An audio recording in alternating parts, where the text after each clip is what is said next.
எங்களோட கார்த்தி சார் ஒரு வாட்டி நம்மளோட ஸ்டைல்ல அவரை வந்து வரவேற்கணுமே, இல்ல உங்களை வந்து அவரோட ஸ்டைல்ல வரவேற்க சொல்லவா ஃபர்ஸ்ட்? என்ன மாமா சௌக்கியமா? அப்படி போட்.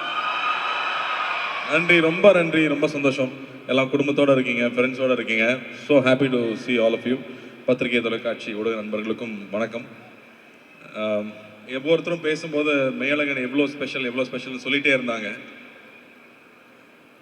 96 ஒரு படம் நம்ம எல்லாருமே ரொம்ப பாதிச்ச படம். அந்த கதை மட்டும் இல்லை, அந்த கதையை வந்து அவர் ப்ரெசென்ட் பண்ண விதம், அதில் இருந்த இசை, அதில் இருந்த உரையாடல், அதில் ஒரு வார்த்தை தப்பாக இருந்தால் கூட அந்த படமே ஒர்க் ஆகாது. அப்படி வந்து இழைச்சி பண்ண ஒரு படம். அந்த படம் பார்த்துட்டு நான் பிரேம் சார்கிட்ட கூப்பிட்டு நான் பேசியிருந்தேன். பியூட்டிஃபுல்லாக இருந்துச்சுங்க. ஒவ்வொரு ஷார்ட்டும் வந்து மென்ஷன் பண்ணி சொல்கிற மாதிரி நிறைய படங்களில் கிடைக்கிறதில்ல. பெரிய வெற்றி படங்களில் கூட அது அமையறதில்ல. பட் இந்த படத்தில் இன்றைக்கி நம்ம மறக்க முடியாத ஒவ்வொரு காட்சி அவ்வளோ அழகாக இருக்கும். அவரோட கூப்பிட்டு பேசியிருந்தேன். அதுக்கப்புறம் ரொம்ப நாளுக்கு அப்புறமா வந்து நம்ம ஜேபிஎம் டைரக்டர் ஞானவேல் சொன்னார், ஏங்க உங்களுக்காக ஒரு கதை வச்சுருக்காரு, உங்கள்கிட்ட கொடுக்க மாட்டேங்கிறாரு, பயப்படுறாருன்னு மட்டும் சொன்னார். இப்படி ஒரு மனுஷன் எனக்கு ஒரு கதை வேற எழுதி வச்சுட்டு கொடுக்க மாட்டேங்கிறாருன்னு உடனே டபார் நானே மெசேஜ் போட்டேன். வேற யாருக்கும் போயிடக்கூடாது, நமக்கு வரணுங்கிறதுக்காக. ஸோ அவருக்கு மெசேஜ் பண்ணி சொன்னேன், நம்ம மீட் பண்ணலாமா, எனக்கு இந்த கதை ரெடியாக இருந்தால் கொடுங்கன்னு சொன்னேன். அவர் வந்துட்டு ஒரு புக்கு கொண்டு வந்தார். இந்த புக்கை மட்டும் நீங்கள் படிச்சிருங்க அப்படின்னு சொன்னார். சரிங்க அண்ணா. இப்போ நடுவில் நீங்கள் வேறு எதுவும் படம் பண்ணலையாண்ணா? 96 முடிச்சுட்டு 6 வருஷம் படம் பண்ணலைங்க அந்த மனுஷன். எப்படி இவங்க ஃப்ரெண்ட்ஸ் விட்டு வச்சாங்கன்னு தெரில, வேற இல்லை ப்ரொடியூசர்ஸ் தான் எப்படி விட்டு வச்சாங்கன்னு தெரில. பட் அதுதான் பிரேம்.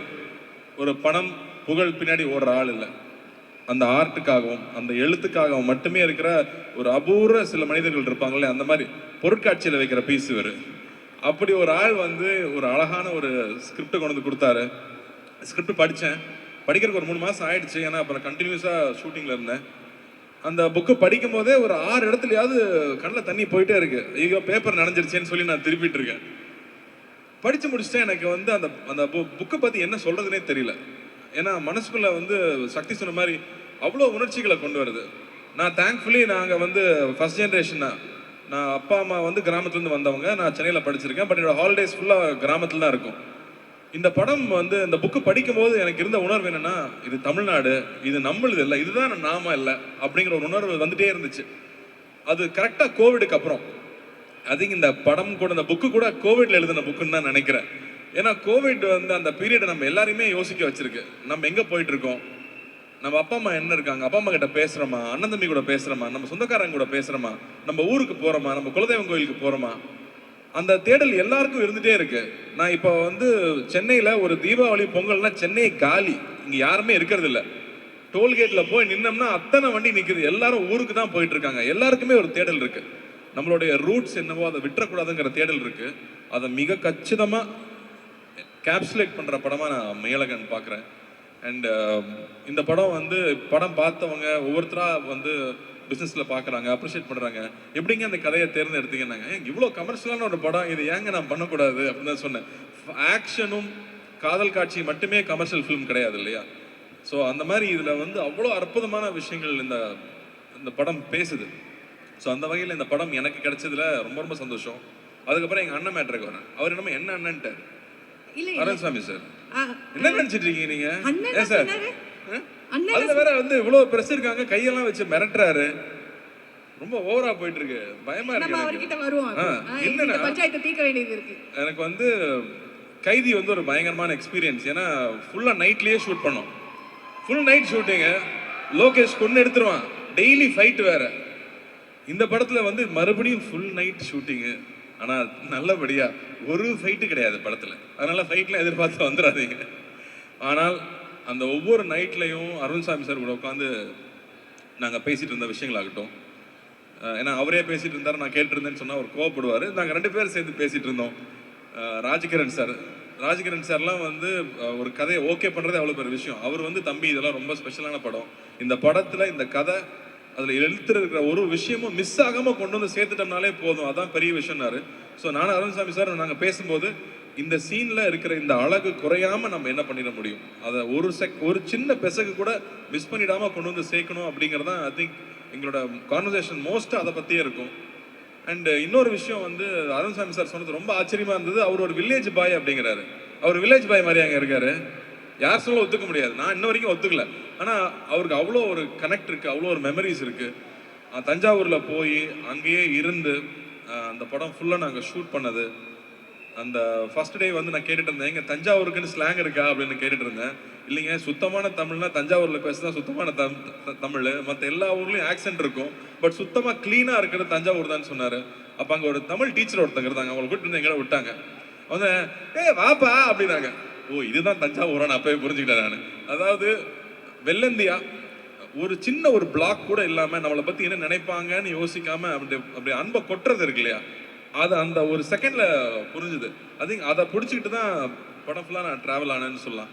அண்ட் பாலா சார் ஒரு இடத்துல அழகாக சொல்லியிருந்தாரு, 2 பேர் உட்காந்து பேசுறதே ஒரு ஒரு அழகான திரைப்படம் அப்படின்னு சொன்னார். அந்த மாதிரி வந்து ரொம்ப நாளுக்கு அப்புறமா சந்திக்கிற 2 பேர் பகிர்ந்துக்கிறதுக்கு அவ்வளோ விஷயங்கள் இருக்கும், அதில் அவ்வளோ சுவாரஸ்யம் இருக்க முடியும். அதை வந்து எப்படி தான் இந்த மனுஷன் எழுதினாருனே தெரியல. அதுவும் 6 நாளில் எழுதுனேன் அப்படின்னு சொல்கிறாரு. இது என்னமோ வந்து அப்படியே ஒரு ஃப்ளோவில் எழுதின ஒரு கதைன்னு நினைக்கிறேன். ஸோ இந்த படம் நடித்தது எனக்கு அவ்வளோ ஒரு சந்தோஷம். அண்ட் 27th இந்த படம் வரப்போகுது. It will be another special film. 96 எந்த அளவுக்கு ஸ்பெஷல் ஃபில்மோ அந்த அளவுக்கு இந்த படமும் ஒரு ரொம்ப ரொம்ப ஸ்பெஷல் ஃபில்மாக இருக்கும்னு நான் நம்புகிறேன். அண்ட் முக்கியமாக கோவிந்த் வசந்தா மியூசிக் பற்றி சொல்லணும்.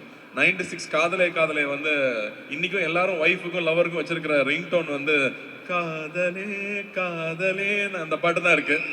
அந்த மாதிரி அவன் ஊருக்கு போகும்போது இந்த படத்தோட பாட்டை கேட்டுட்டு போகாமல் இருக்க மாட்டாங்க. அண்ட் அகைன் கமல் சாருக்கு பெரிய நன்றி சொல்லணும்.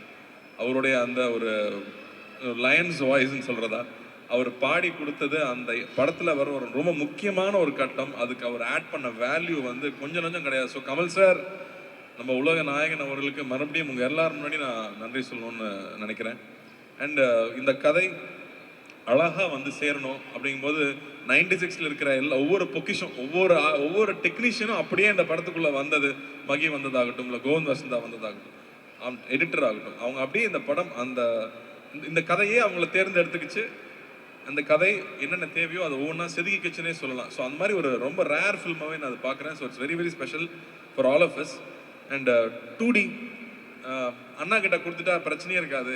இந்த படம் எப்படி வரணுமோ மிஸ் ஆகாமல் கரெக்டாக வந்துடும், கரெக்டாக கொண்டு வந்து சேர்த்துருவாங்கன்னு எனக்கு ஒரு நம்பிக்கை இருந்துச்சு. அந்த வகையில் இந்த கதைக்கு என்னென்ன தேவையோ அத்தனை விஷயமும் ஏற்பாடு பண்ணி கொடுத்து முழுசாக வந்திருக்கு இல்லையா, அந்த ஒரு வடிவம் இருக்குல்ல, அது I feel it's very very special. And again நம்மளோட லக்கி ஆங்கர் அஞ்சனாவும் இங்கே வந்துட்டாங்க. படம் நிச்சயம் வெற்றி பெறணும். Okay sir. Yes, thank you thank you thank you sir. நாங்கள் வந்து ஒவ்வொரு கிராமத்து கதையிலும் நாங்கள் ரசித்தது வந்து நீங்கள் அந்த எடுத்து பேசுகிற ஸ்லாங் தான். நீங்கள் இப்போ சொல்லிட்டீங்க, இதுக்கு ஸ்லாங்லாம் கிடையாது, இதுதான் வந்து நார்மலாக சூப்பரான ஒரு தமிழ், அதை வந்து நான் பேசியிருக்கேன்னு.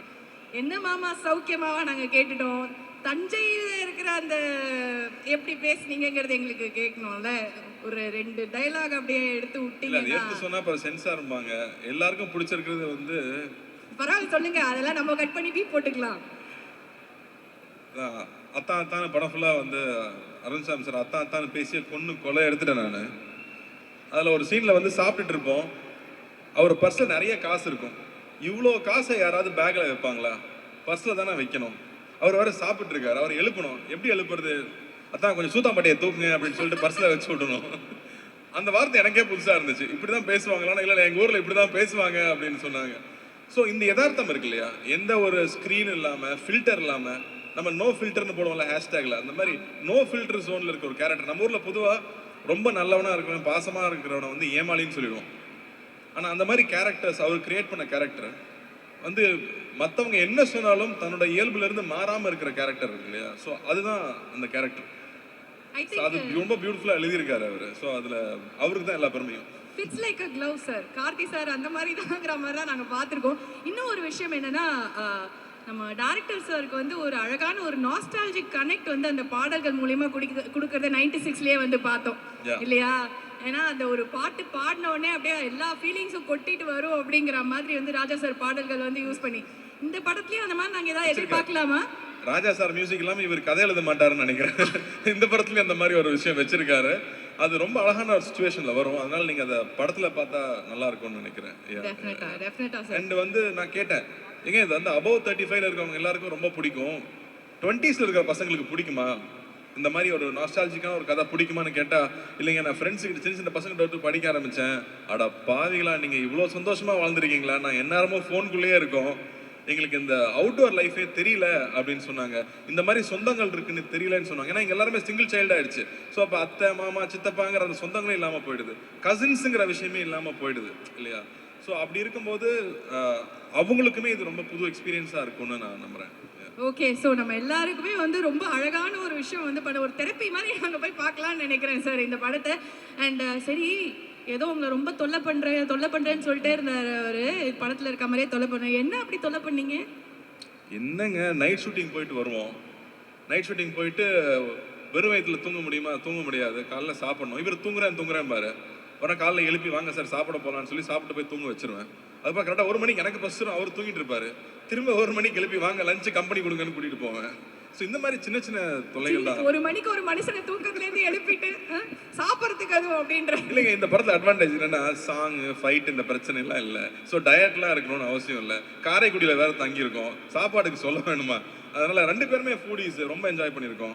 மகி சொல்லிட்டு இருந்தார் இல்லையா, திண்டுக்கல்ல ஒரு ரெஸ்டாரண்ட் கூட்டிட்டு போனாரு, பேர் சொல்லலாம் இல்லை சார், பொன்ராம். காலையில் 8 மணிக்கு பிரியாணி சாப்பிட்ருக்கீங்களா? காலையில் 8 மணிக்கு பிரியாணி, அதாவது தம் திறந்த உடனே சார் கூட்டிட்டு போய் வாங்கி கொடுத்தாரு. நன்றி சார். நல்லா சாப்பிட்டுருக்கீங்க. நல்லா சாப்பிட்டு சந்தோஷமா, நாங்க நாங்க சந்தோஷமா வேலை செஞ்சு தானே மக்கள் சந்தோஷமா படம் பார்க்க முடியும். அதனால நாங்க ரொம்ப ஹாப்பியாவே இருந்திருக்கோம். ஆனா நீங்க பிரியாணி சாப்பிட்ற அழகை நாங்க தான் அவ்வளோ பார்த்து ரசிச்சிருக்கோமே சார். அது 8 மணிக்கு பார்த்தா நல்லா தான் இருக்கும். சரி.